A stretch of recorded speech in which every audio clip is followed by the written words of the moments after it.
So good afternoon students, welcome to today's online class. Our today's topic is self induction. This is our chapter number 6, and in previous classes we have understood about few terms related to it. क्या क्या देख रहे थे? सबसे पहले हमने समझा था कि मैग्नेटिक फ्लक्स क्या होता है. सर मैग्नेटिक फ्लक्स क्या होता है? मैग्नेटिक फ्लक्स होता है एक number of lines of forces. किसी भी एक सरफेस के लिए, ये कोई सरफेस हो गया और सामने कोई मैग्नेट रखा हुआ है, नॉर्थ पोल साउथ पोल, तो वहां से number of lines of forces निकलेंगी. कितनी number of lines of forces इस पे पड़ रही है? किस प्रकार से? नॉर्मली. किस प्रकार से? नॉर्मली मतलब परपेंडिकुलरली. अब ऑब्वियसली हम जानते हैं, ये बात जानते हैं कि कोई मैग्नेट हो तो मैग्नेटिक फील्ड इंटेंसिटी बनाएगा यहाँ पे. तो मैग्नेटिक फील्ड इंटेंसिटी किसी भी डायरेक्शन में हो सकती है, किसी भी पर्टिकुलर डायरेक्शन में हो सकती है, किसी भी डायरेक्शन में हो सकती है. मैग्नेटिक फील्ड इंटेंसिटी को हम लोग बी से डिनोट करते थे. छोटा सा रिवीजन दे रहा हूं, नेटवर्क प्रॉब्लम है. ठीक, बी से डिनोट करते थे, है ना. और एरिया के परपेंडिकुलर वो कितनी लाइंस ऑफ फोर्सेस है, कितनी लाइंस? बहुत सारी लाइंस ऑफ फोर्सेस होती है. मैग्नेट के जितने पास जाओगे उतनी ज्यादा number of lines of forces मिलेंगी, और दूर जाओगे तो कम लाइंस ऑफ फोर्सेस मिलेंगी, क्योंकि लाइंस ऑफ फोर्सेस दूर हो जाती थी. ठीक, तो हम लोग किसी भी number of lines of forces को देखने वाले हैं तो मैग्नेटिक फील्ड इंटेंसिटी पे ध्यान देंगे. मैग्नेटिक फील्ड इंटेंसिटी डिफाइन करती है कि कितना वहां पे स्ट्रेंथ है उसका, मैग्नेटिक फील्ड का. अब हमको कौन सा किसी एरिया के लिए वो मैग्नेटिक फील्ड लाइंस लेना है जो इसके परपेंडिकुलर है, इस सरफेस के परपेंडिकुलर है. इसीलिए हम लोग थीटा एंगल बनता था, जो भी दोनों के बीच में एंगल, उसमें से वो एंगल लेते थे जो परपेंडिकुलर होता था. याद आ रहा है? Magnetic flux phi is equal to B into A cos theta आता था. ये कॉस थीटा क्या था? इस मैग्नेटिक फील्ड का वो कंपोनेंट जो इसके एरिया वेक्टर के डायरेक्शन में. सर एरिया तो स्केलर होता है. हमने एरिया वेक्टर के बारे में बात की थी. एरिया वेक्टर हमको लेना पड़ा क्योंकि किसी भी एरिया पे डिपेंड करता है कि कैसे उससे गुजरने वाली लाइंस ऑफ फोर्सेस निकल रही. ठीक है, और इसी में से हमने देखा था कि जब भी दो वेक्टर प्रोडक्ट cos थीटा के साथ में एक स्केलर के प्रोडक्ट बना रहे हैं तो वो किस प्रकार का प्रोडक्ट है? डॉट प्रोडक्ट है. ये समझ गए थे. उसके बाद हमने समझा कि सर फैराडेज लॉ क्या होता है. फैराडे नाम का एक फिजिसिस्ट उसने बताया कि अगर ये लाइंस ऑफ फोर्सेस, जिसको हमने मैग्नेटिक फ्लक्स बोला. वॉइस ब्रेक हो रहा है बेटा, वॉइस ब्रेक हो रहा है. आवाज क्लियर नहीं आ रही? आवाज क्लियर आ रही है? हाँ, बोर्ड थोड़ा क्लियरली विजिबल नहीं होगा क्योंकि थोड़ा शाइनिंग हो रहा है, मगर इतना तो है कि समझ में आ जाए. आवाज क्लियर है? ओके, ठीक, चलो देखते हैं. तो चलो, फैराडेज लॉ ने क्या बोला? हाँ, वीडियो थोड़ी क्लियर नहीं है मगर समझने लायक है. मैं पीडीएफ भी शो करूंगा.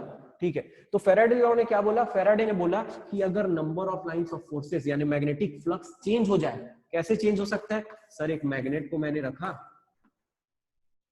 किसी कॉइल के सामने, एक सर्कुलर लूप के सामने, और इस मैग्नेट को मैं मूव करूंगा तो इससे निकलने वाला मैग्नेटिक फ्लक्स, मैग्नेटिक लाइंस बढ़ेगी या कम होगी? बढ़ेगी ना. इस कॉइल के लिए बढ़ेगी, तो बढ़ेगी मतलब चेंज हो रही है. तो फैराडेज लॉ ने बोला इस चेंज के कारण इसमें करंट डेवलप हो जाएगा. यानी कि करंट इंड्यूस हो जाएगा. ठीक है, तो इसमें करंट इंड्यूस हो गया, गोल घूमता हुआ एक करंट बन गया इसमें. ठीक है, इस करंट को हम कहेंगे इंड्यूस्ड करंट. और दूर ले जाऊंगा तो भी इसमें एक इंड्यूस करंट होगा. क्यों? क्योंकि फिर से मैग्नेटिक फ्लक्स चेंज हो रहा है. मैग्नेटिक फ्लक्स क्यों चेंज होता है? क्योंकि मैग्नेटिक फ्लक्स चेंज होने का कारण है हमारा मोशन. हम इस मैग्नेट को मोशन दे रहे हैं, या तो इस मैग्नेट को मोशन दे दो या तो इस कॉइल को आगे पीछे कर लो. दोनों तरीके से मैग्नेटिक फ्लक्स चेंज हो सकता है. ये पहले से देख ली हमने, ये बात को हम लोगों ने पहले से देख ली है. ठीक है, अगर इस बात को समझ लिए हैं तो इसके बाद में फिर आया था लेंज लॉ. ये सब चीजों के वीडियो भी देख डाले हो. लेंज लॉ में बताया था कि ये जो करंट बन रहा है वो कुछ इस प्रकार का करंट है जो इसके मोशन को अपोज करता है. कैसे कर सकता था? देखो, ये मैग्नेट आगे जा रहा है, उसको रोकने की कोशिश कैसे करेगा? खुद एक मैग्नेट बन के, अरे सर्कुलर लूप में करंट फ्लो होता था तो मैग्नेट बनता था, तो ये सर्कुलर लूप में गोल घूमकर यहाँ पे नॉर्थ पोल बनाएगा, यहाँ साउथ पोल। ये नॉर्थ पोल क्या करेंगे, एक दूसरे को अपोज करेंगे तो मोशन को रोकने की कोशिश करेगा वो। Laws of conservation of energy भी समझ लिए थे इसी के पीछे, कि आपको वर्क डन करना पड़ेगा, आपको वर्क डन करना पड़ेगा, वही जो आप वर्क डन कर रहे हो एनर्जी के फॉर्म में करंट दूसरे में कन्वर्ट हो गया। कौन सा? आपका मैकेनिकल एनर्जी कन्वर्ट हो गया इलेक्ट्रिकल एनर्जी। ये बात चमकी थी क्या? ये बात पहले से समझ में आ गई थी क्या? बताओ चैट में बताओ। ये बात समझ में आई थी? ये तीनों चीजें हमने कवर कर ली हैं, मैग्नेटिक फ्लक्स, फैराडेज लॉ और लेंज लॉ। और आज हम लोग आगे बढ़ने वाले हैं सेल्फ इंडक्शन में। बहुत इंटरेस्टिंग टॉपिक है सेल्फ इंडक्शन। आया था समझ में? सब बोलो। अगर नहीं समझ में आया था तो वीडियो को जरूर देखना, पिछले लेक्चर्स की वीडियो देखना, क्योंकि वो समझ में आ गया है तो फिर आपको आज का फील आ पाएगा। चलो आगे बढ़ते हैं। तो आज का हमारा टॉपिक है सेल्फ इंडक्शन। आज का हमारा टॉपिक है सेल्फ इंडक्शन। सेल्फ इंडक्शन क्या होता है? सर नाम से तो लगता है कि कुछ अपने ही में ही होने वाला चीज है, अपने में ही होने वाली चीज है। क्या चीज है जो अपने में ही हो जाती है? चलो देखते हैं। तो अभी सेल्फ इंडक्शन के बारे में फैराडेज ने इसको गौर किया। हम लोगों ने अभी क्या जाना है? अभी हम लोगों ने जाना है कि अगर एक कॉइल से, तो कॉइल के सामने हम मैग्नेट को लाएं, क्लियर नहीं दिख रहा होगा, ठीक है ध्यान देना, मैग्नेट को लाएं तो इसमें करंट डेवलप होगा। चलो हम लोग ऐसा करते हैं, इसको एक बैटरी से कनेक्ट कर देते हैं, इस कॉइल को हम लोग बैटरी से कनेक्ट कर देते हैं, मगर कुछ ऐसा करते हैं कि हम लोग इसके करंट को चेंज कर सकेंगे। करंट को कैसे चेंज कर सकते हैं सर? करंट को चेंज करने के लिए मैंने यहाँ रियोस्टेट लगा दिया। ये रियोस्टेट क्या होता है? रियोस्टेट एक प्रकार का वेरिएबल रेजिस्टेंस होता है ना, मतलब आप उसके रेजिस्टेंस को कम ज्यादा कर सकते हैं, है ना। 10th क्लास में आप लोगों ने 10th क्लास या 11th क्लास में भी देखा होगा, रियोस्टेट होता है। नहीं देखे सर? चलो दिखा देंगे एक आध दिन, ठीक है। ये हमारा कॉइल है, रियोस्टेट कनेक्टेड है एक बैटरी से, पॉजिटिव टर्मिनल नेगेटिव टर्मिनल, और ये है की। मैंने जैसे ही की को ऑन किया, करंट फ्लो होने लग गया, पॉजिटिव टर्मिनल से नेगेटिव टर्मिनल की ओर, ठीक। अब मैं क्या कर रहा हूं? इसकी करंट की वैल्यू को चेंज कर रहा हूं, करंट की वैल्यू को बढ़ा रहा हूं। चलो अभी सोचता हूं मैं कि इंक्रीज कर रहा हूं, करंट को मैं इंक्रीज कर रहा हूं, करंट की वैल्यू को बढ़ा रहा हूं, मतलब रियोस्टेट को मैं रेजिस्टेंस को कम करते जाऊंगा, तो पोटेंशियल डिफरेंस के लिए करंट बढ़ जाएगा। अब ध्यान दो, हमने अभी देखा था कि करंट की वैल्यू अगर कम या ज्यादा होगी, देखो किसी भी सर्कुलर लूप में अगर करंट गोल घूमता है, सर्कुलर लूप में करंट गोल घूमता है तो मैग्नेटिक फील्ड बनाता है, खुद की मैग्नेटिक फील्ड बनाता है। वो मैग्नेटिक फील्ड थी, वो किस पे डिपेंड करती थी? करंट की वैल्यू पे डिपेंड करती थी। ये मैग्नेटिक फील्ड करंट की वैल्यू पे डिपेंड करती थी। पहले वाली बात चल रही चैप्टर नंबर 4 की। करंट को बढ़ाओ मैग्नेटिक फील्ड बढ़ेगा, करंट को बढ़ाओ मैग्नेटिक फील्ड बढ़ेगा। करंट को बढ़ाओगे मैग्नेटिक फील्ड बढ़ेगा ना इस कॉइल के लिए। अगर मैग्नेटिक फील्ड बढ़ रहा है तो फ्लक्स भी बढ़ना चाहिए। अरे याद आ रहा है, अगर करंट की वैल्यू को बढ़ाओगे तो मैग्नेटिक फील्ड भी बढ़ेगा, और मैग्नेटिक फील्ड बढ़ेगा तो फ्लक्स भी चेंज होगा, फ्लक्स भी बढ़ेगा या चेंज होगा बोल सकता हूं। और फ्लक्स चेंज हो रहा है तो जरूर यहाँ पे भी एक प्रकार का इंडक्टेंस बनेगा। यहाँ पे फ्लक्स चेंज हो रहा है, देखो यहाँ पे क्या हो रहा है, मैग्नेटिक फील्ड बढ़ गया, फ्लक्स भी चेंज हो गया। Because of the change in flux इस ही कॉइल में, देखो ये कॉइल है, इसमें ही करंट की वैल्यू बढ़ी, इसमें मैग्नेटिक फ्लक्स चेंज हुआ, और इसके कारण इसके अंदर, इस कॉइल के अंदर एक थोड़ा सी मात्रा में, बहुत भी छोटा नहीं, थोड़ी सी मात्रा में इंड्यूस्ड करंट पैदा होगा। और वो जो करंट होगा ना, ऑब्वियस सी बात है, लेंस लॉ में वो बात हमने देख ली थी कि जो भी इंड्यूस्ड करंट पैदा होता है, इंड्यूस्ड करंट जो बनता है वो कॉज को अपोज करता है। कॉज मतलब जो उसको बना रहा है उसको अपोज करता है। तो कौन बना रहा है उसको? ये करंट बना रहा है, ये करंट का फ्लो होना, ये मेन करंट है हमारा। कौन सा करंट है? ये मेन करंट है, ये है सर मेन करंट। ये हमारा बैटरी से फ्लो होने वाला मेन करंट है और इसको अपोज करने के लिए एक इंड्यूस्ड करंट बन गया इस कॉइल में। देखो ये करंट आई करंट इसमें से फ्लो हो रहा, ये आई करंट को हमने चेंज किया, चेंज किए आई करंट को चेंज किए तो मैग्नेटिक फील्ड चेंज हुई, मैग्नेटिक फील्ड चेंज हुई यानी फ्लक्स चेंज हुआ। अरे मैग्नेटिक फील्ड का फ्लक्स चेंज हुआ इसी कॉइल के लिए और इसी में एक इंड्यूस्ड करंट बन गया। मतलब खुद के लिए खुद में वो एक उल्टा करंट बना देता है।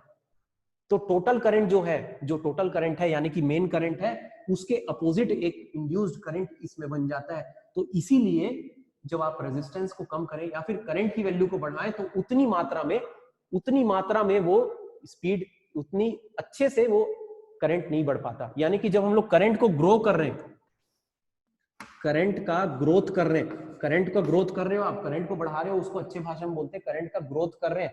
तो जब हम लोग करंट का ग्रोथ करते हैं ना तो वो ग्रोथ उतने अच्छे से नहीं होता, उतने अच्छे से नहीं होता। मतलब उसके अपोजिट कुछ ना कुछ इंड्यूस्ड करंट पैदा हो जाता है, अपोजिट में, याद रखना अपोजिट में। बोलो ये चमका क्या? थोड़ा सा आइडिया समझ में आया क्या? What I am trying to say? थोड़ा सा समझ में आया? कुछ कॉन्सेप्ट चमका? बताओ फिर आगे बढ़ो। बताओ क्या हो रहा है? हमने सर्किट में कॉइल बनाया, कॉइल में करंट फ्लो किया, करंट के वैल्यू को हमने बढ़ाया, करंट के वैल्यू को बढ़ा रहे हैं हम, करंट की वैल्यू को धीरे से बढ़ा रहे हैं, करंट में चेंज हुआ, करंट में चेंज हुआ, मैग्नेटिक फील्ड में चेंज हुआ, मैग्नेटिक फील्ड में चेंज हुआ यानी फ्लक्स चेंज हो रहा है, फ्लक्स चेंज हो रहा है मतलब फिर से वही बात हो गई, चेंज इन फ्लक्स हमारे इंड्यूस्ड ईएमएफ को पैदा करेगा और वो ईएमएफ जो होगा वो क्या करेगा? करंट को पैदा करेगा। यानी कि इसके अंदर, इस सर्किट के अंदर, इस कॉइल के अंदर एक ऐसा करंट फ्लो होने वाला है जो मेन करंट के अपोजिट हो। तो हम जब करंट की वैल्यू को बढ़ाएंगे ना, करंट ज्यादा फ्लो करेंगे, ग्रोथ करेंगे करंट का, तो वहां पर चाबी सर हो रहा, तो वहां पर इसका ग्रोथ उस तरीके से नहीं होगा। अरे आपने बटन दबाया, करंट बढ़ना चाहिए, मगर देखोगे आप कि करंट सर धीरे से बढ़ रहा है, उतने मतलब बटन दबाते ही बिल्कुल यहाँ पे बिल्कुल स्लाइड करते ही बिल्कुल नहीं बढ़ रहा है, धीरे से बढ़ रहा है, टाइम ले रहा है। क्यों? क्योंकि इंड्यूस्ड करंट उसके अपोजिट फ्लो करना चाह रहा है, उसको रोक रहा है, उसको अपोज कर रहा है।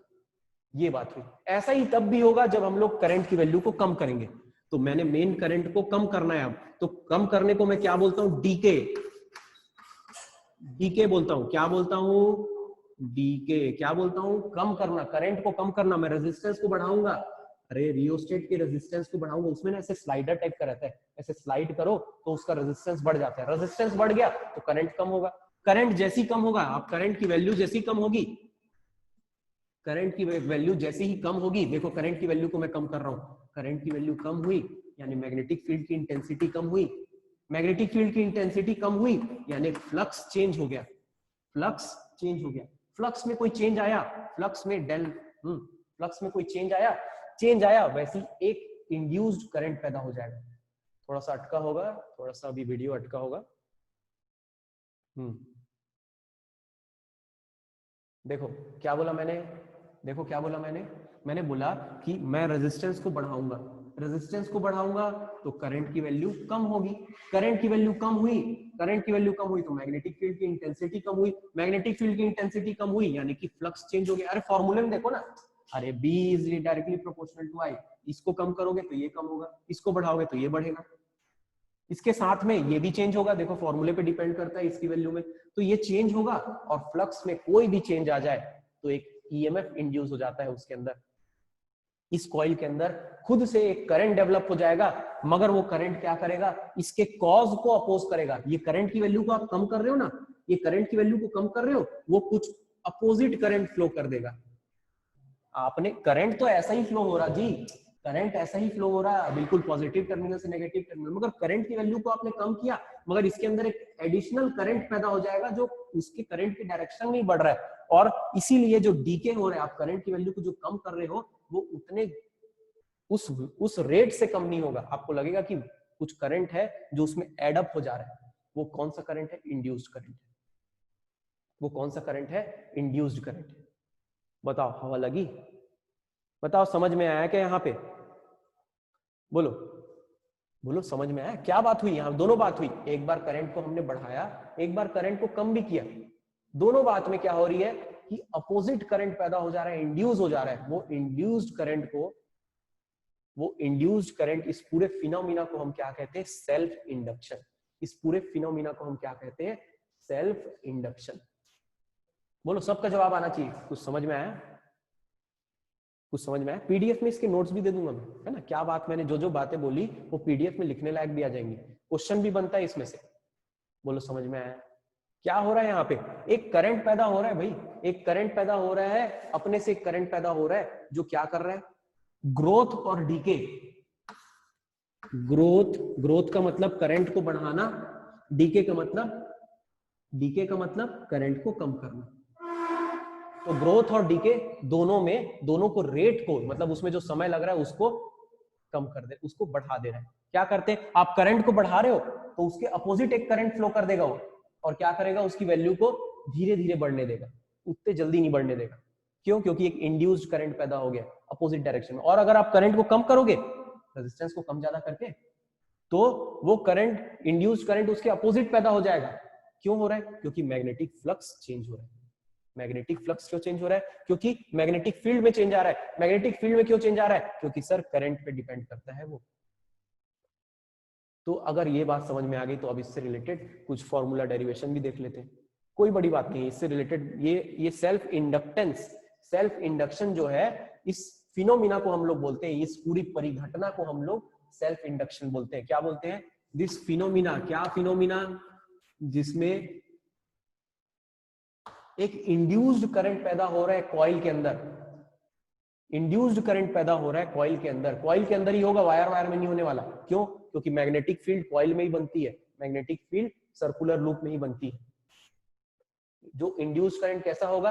अपोजिट टू द कॉज, जो कॉज जो इसको पैदा कर रहा है। ठीक है, अब देखो, अब इससे रिलेटेड आगे बढ़ते हैं। नोट्स बना रहे हो? नोट्स बनते हैं भाई, बैठ कर साथ में ही नोट्स बनाया करो। पीडीएफ में तो मिलता ही है, साथ में ही नोट्स बनाया करो, साथ में ही नोट्स बनाओ। ठीक है, अब देखो, अब इसके बाद हम लोग देखने वाले हैं कि मान लो करंट फ्लो हो रहा है सर्किट में। अच्छा, सर्किट देख लो, ये रहा सर सर्किट, ये रहा सर्किट।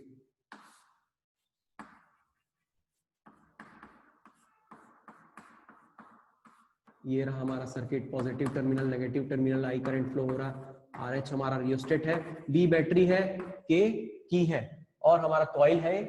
ठीक, इस कॉइल से करंट फ्लो हो रहा, आई करंट फ्लो हो रहा मान लो। ठीक है, इस कॉइल से आई करंट फ्लो हो रहा, करंट, मेन करंट क्या है? आई करंट फ्लो हो रहा।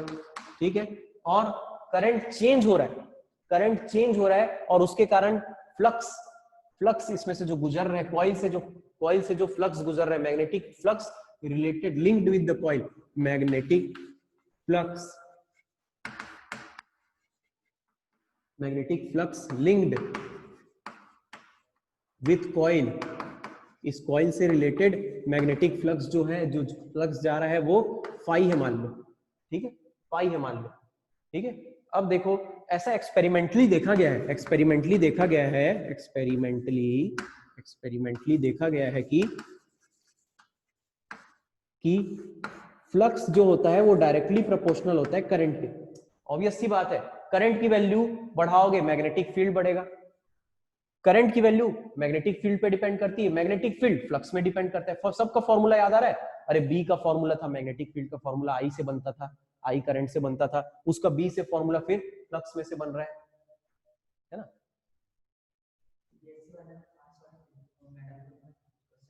कंप्लीट करके, हाँ, तो ये एक दूसरे पे भी डायरेक्टली प्रोपोर्शनल है, एक दूसरे के डायरेक्टली प्रोपोर्शनल है। तो यहां से हमको एक बड़ी अच्छी चीज मिलने वाली है। जब इस प्रोपोर्शनलिटी साइन को हटाएंगे तो phi is equal to L into I.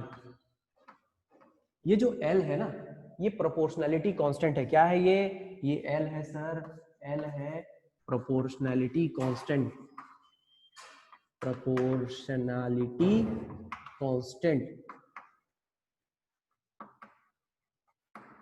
ये प्रोपोर्शनलिटी कांस्टेंट है। ये L प्रोपोर्शनलिटी कांस्टेंट जो है, ये किस चीज पे डिपेंड करता है?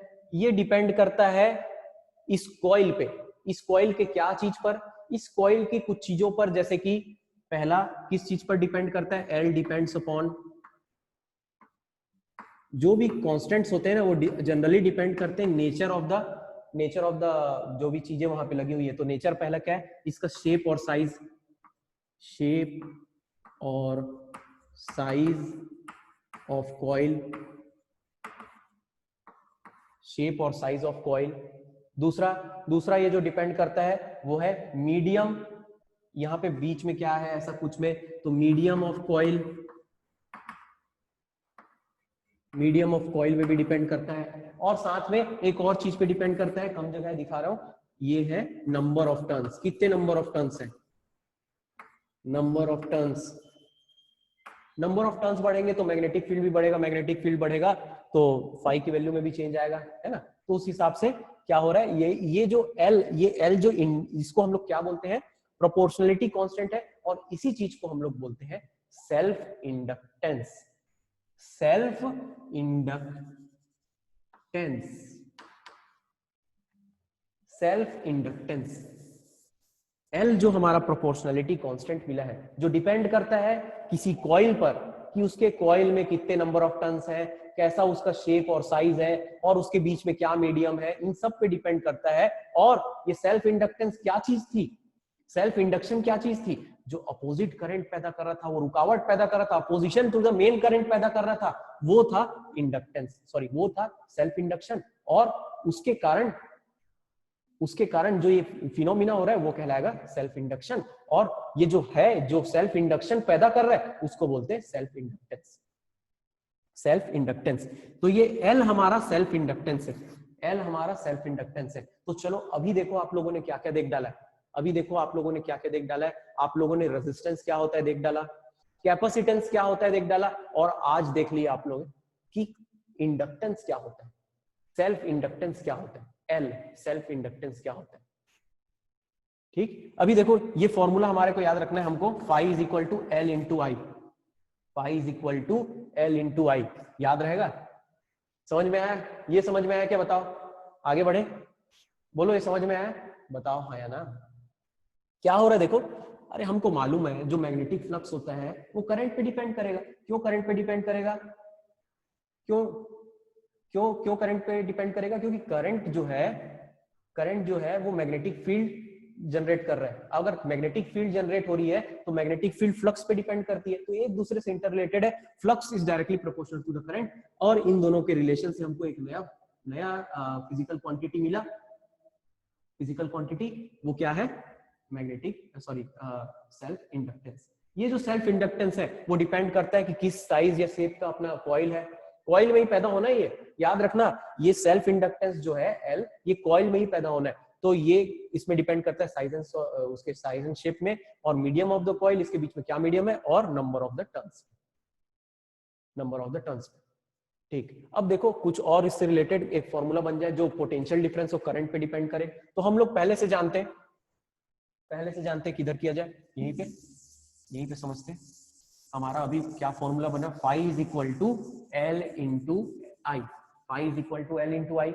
अभी देखो इसमें से हम लोग क्या जानते हैं, हम लोग पहले से जानते हैं कि फैराडेज लॉ ने क्या बताया, फैराडे ने बताया है सर कि ईएमएफ जो जनरेट होता है वो minus d phi by D t के बराबर होता है। अरे होता था, minus d phi by D t के बराबर होता था ईएमएफ जनरेटेड इस, ये फॉर्मूला याद आ रहा है, वहां पे किए थे D phi by D T. Phi की वैल्यू एल इंटू आई आ चुकी है, अभी हमने देखा इंडक्टेंस के लिए phi is equal to L into I, तो हम लोग क्या करते हैं, E is equal to minus D by D T of L into I लिख देते हैं, एल इंटू आई लिख देते हैं। इसमें से देखो क्या चेंज हो रहा है, वो डिफरेंशिएट होगा, जो कांस्टेंट है वो बाहर आ जाएगा। तो इस कॉइल के लिए तो इसकी खासियत क्या है, स्वभाव क्या है इसका खुद का इंडक्टेंस, सेल्फ इंडक्टेंस इसका खासियत है जो कि कांस्टेंट होगा। अरे उसका शेप और साइज कांस्टेंट रहेगा, चेंज होने वाला है क्या बीच में, नहीं, उसका मीडियम भी वैसे ही रहेगा, और नंबर ऑफ टर्न्स पहले ही डिपेंड कर दिए हमने, तो इसके हिसाब से E is equal to minus L d I by D t, ये मिल गया हमको, minus L d I by D t. इसमें से देखो समझने वाली बात ये वाली बात है कि EMF is equal to minus of, देखो माइनस साइन क्यों आ रहा है, क्योंकि हमको मालूम है ये अपोजिंग इफेक्ट दिखा रहा है, कॉस को अपोज कर रहा है, जो करंट फ्लो हो रहा है उसके अपोजिट एक ईएमएफ जनरेट कर रहा है, एक करंट इंड्यूस कर रहा है, दैट्स व्हाई ये माइनस साइन लगा हुआ है। एल क्या है, इंडक्टेंस, उसके कॉइल की खासियत, और ये आई जो है D I by D T क्या है, समय के हिसाब से कितना करंट चेंज हो रहा है, समय के हिसाब से कितना करंट चेंज हो रहा है। आप करंट को चेंज करोगे तभी जाकर ये अपोजिट करंट, इंड्यूस करंट पैदा करेगा, अपोजिट जो रहेगा कॉस के। ठीक, तो अभी देखो हमारे पास क्या मिलने वाला है, हमको मिलने वाला है एक फॉर्मूला ये, और दूसरा फॉर्मूला क्या मिला है हमको, यहां लिख देते हैं, phi is equal to L into I. ये एल जो है सेल्फ इंडक्टेंस है, ये जो एल है ये सेल्फ इंडक्टेंस है। ठीक है, ये एल जो है सेल्फ इंडक्टेंस है, इसकी ऐसा यूनिट क्या होती है, तो चलो ऐसा यूनिट के बारे में देख लेते हैं, यहीं से देख लो। देखो फाई क्या था, मैग्नेटिक फ्लक्स, उसका यूनिट क्या था, वेबर। इसका तो एल का हमको देखना है कितना होगा, तो चलो एल इज इक्वल टू क्या हो जाएगा, यहां से फॉर्मूले से L is equal to phi upon I, अरे होगा फाई अपॉन आई। अब देखो फाई की वैल्यू, फाई का क्या है यूनिट, वेबर, और करंट का यूनिट एम्पियर, तो 1 वेबर अपॉन 1 एम्पियर, यानी कि 1 एम्पियर करंट फ्लो पर करने पर अगर फ्लक्स 1 वेबर का है, तब हम लोग बोलेंगे कि उस कॉइल का सेल्फ इंडक्टेंस होगा 1 हेनरी के बराबर। 1 हेनरी एक साइंटिस्ट के नाम पे इसका ऐसा यूनिट दिए है, ऐसा unit of self inductance is henry, बोलते हेनरी है, लिखते एच है। तो देखो phi 1 weber upon 1 ampere is equal to 1 henry. तो क्वेश्चन पूछा है ऐसे वाला ना, बोर्ड में पूछा है कि define the unit of self inductance, तो कैसे बताओगे कि ऐसा unit of self inductance is henry and 1 henry is equal to 1 weber upon 1 ampere. कैसे बना, देखो फॉर्मूले से बना, phi is equal to L into I, अरे magnetic flux is equal to self inductance into current, और वहां से फाई अपॉन आई बना। बोलो समझ में आएगा, बोलो बनेगा, यहां पे बनेगी बात, समझ में आया, यहां पे बोलो, चैट में आके बताओ क्या हुआ यहाँ पे, हमारा फॉर्मूले में क्या हुआ, E is equal to d phi by D t minus of d phi by D t. तो फेरेडेज लॉ ने बोला फाई की वैल्यू को एल इंटू आई रख दिया, एल कांस्टेंट है, एल बाहर, D I by D T. यहां से हमको समझ में आ गया, अरे हाँ सर, चेंज ऑफ करंट होगा तभी जाकर तो इंडक्टेंस, सेल्फ इंडक्टेंस पैदा होगा, सेल्फ इंडक्टेंस तभी तो पैदा होगा जब करंट चेंज होगा, करंट चेंज होगा तभी तो फ्लक्स चेंज होगा, और फ्लक्स चेंज होगा तभी जाके तो हम लोग देखेंगे कि आगे में यहाँ पे उल्टा करंट पैदा हो रहा है, इंड्यूस्ड करंट पैदा हो रहा है। ठीक है, तो अब कभी भी हमको कोई कॉइल मिलता है ना, कभी भी हमको कोई कॉइल दिखता है, ऐसा कुछ सर्कुलर लूप में करंट फ्लो होता हुआ कॉइल दिख रहा है, तो हम लोग उसको इंडक्टर बोलने वाले हैं, उसको हम लोग क्या बोलेंगे, इंडक्टर क्यों बोल रहे हैं, क्योंकि उसके अंदर इंडक्शन हो सकता है, करंट इंड्यूस हो सकता है अगर करंट को चेंज करे तो, इसीलिए हम लोग इंडक्टर बोलेंगे। अरे याद आ रहा है, रेजिस्टेंस जिसमें होता था उसको रेजिस्टर बोलते थे, कैपेसिटेंस जिसमें होता था उसको कैपेसिटर बोलते थे, तो इंडक्शन जिसमें हो सकता है उसको इंडक्टर बोलेंगे। तो हमको कॉइल कभी भी मिले और उसमें कॉइल में हमको करंट फ्लो होता हुआ दिखे तो हम उसको इंडक्टर बोलेंगे, क्योंकि उसमें इंडक्शन होएगा। बोलो बात समझ में आई क्या? आज का इतना ही छोटा टॉपिक था, रिलेटेड टू इट न्यूमेरिकल हम लोग आगे करेंगे अगली क्लास में। कल शायद मैं आपको एक वीडियो बना के दूंगा और उस वीडियो को आप देखना। क्या समझ में आया आज का? आज हम लोगों ने क्या देखा? हम लोगों ने देखा कि सेल्फ इंडक्शन क्या होता है। सेल्फ इंडक्शन सर्किट में अगर करंट को चेंज करें, तो कॉइल लगा हुआ है, कॉइल में अगर करंट की वैल्यू चेंज हो तो उसमें हमको दिखता है एक प्रकार का इंड्यूस्ड अपोजिट करंट पैदा होता है, जो उसके ग्रोथ को या डीके को स्लो कर देता है, वो कहलाता है सेल्फ इंडक्शन। और जो ये हो रहा है, जो कर रहा है, उसको सेल्फ इंडक्टेंस बोलते हैं, और इस कॉइल को हम लोग इंडक्टर बोलेंगे। क्यों, कैसे हो सकता है? फ्लक्स में चेंज हो रहा है, तो फ्लक्स में चेंज हो रहा है तो करंट के कारण फ्लक्स में चेंज हो रहा है, तो phi is directly proportional to I. वहां से हमको एक प्रोपोर्शनलिटी कांस्टेंट मिला, वो प्रोपोर्शनलिटी कांस्टेंट क्या बन गया, हमारा सेल्फ इंडक्टेंस बन गया। सेल्फ इंडक्टेंस एल से डिनोट करते हैं, एसआई यूनिट होता है उसका henry, 1 henry is equal to 1 weber upon 1 ampere. और एक और फॉर्मूला बनता है d∅dt होता है, E is equal to minus d∅dt, तो वहां से फाई की वैल्यू रखे तो हमको मिला E is equal to minus L di/dt बनेगा। ये फॉर्मूले में ईएमएफ की वैल्यू दी रहेगी, करंट चेंज हो रहा है उसकी वैल्यू दे देगी, तो आपको इंडक्टेंस भी पता चल जाएगा। तो आज हम लोगों ने ये सब चीजें देखी, इससे रिलेटेड और आगे बढ़ेंगे। Complete the notes, I will send the PDF also. Keep studying, have a nice day.